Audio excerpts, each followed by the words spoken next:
ज्यांना ज्यांना पदक प्राप्त झालेले आहेत त्यांना खूप खूप शुभेच्छा आणि अभिनंदन. स्वातंत्र्य दिन हा आपण स्वातंत्र्यवीरांच्या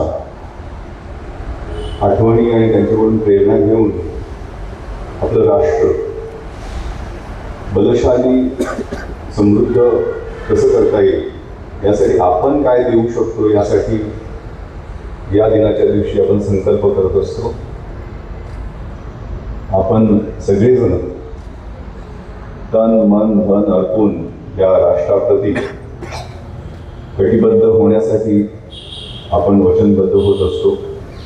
त्यामुळं आज या दिनी असे संकल्प करून की मी या देशासाठी, माझ्या समाजासाठी, माझ्या राज्यासाठी, माझ्या पोलीस दलासाठी काय देऊ शकतो आणि माझ्या पोलीस दलाची प्रतिमा कशी उंचावेल, माझ्या खांद्यावरचं जे मपोसे असेल, IPS असेल, त्यातलं S स्टँड्स फॉर सर्व्हिस, सेवेसाठी आहे.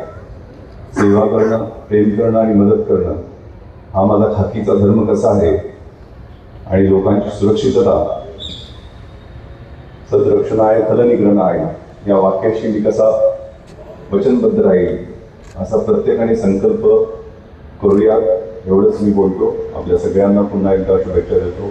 धन्यवाद. जय हिंद, जय महाराष्ट्र. जय हिंद.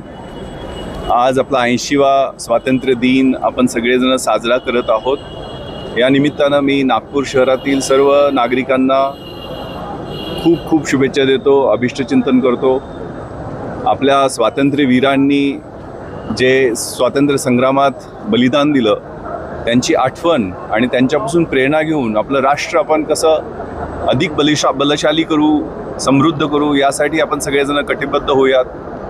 विशेषतः नागपूर शहरात एक पोलीस आयुक्त या नात्यानं मी एवढंच सांगेल की सगळ्यांनी जनजागृती, शिक्षण आणि कायद्याची अंमलबजावणी या तिन्ही माध्यमातनं आपलं शहर कसं सुरक्षित होईल, क्राईम फ्री होईल यासाठी प्रत्येकानं आपण पोलिसांचे डोळे आणि कान होऊयात आणि पोलिसांना योग्य वेळी योग्य माहिती देऊयात, असा संकल्प या दिवशी करावा अशी माझी सगळ्यांना नम्र विनंती आणि आवाहन आहे. जय हिंद, जय महाराष्ट्र. थँक्यू.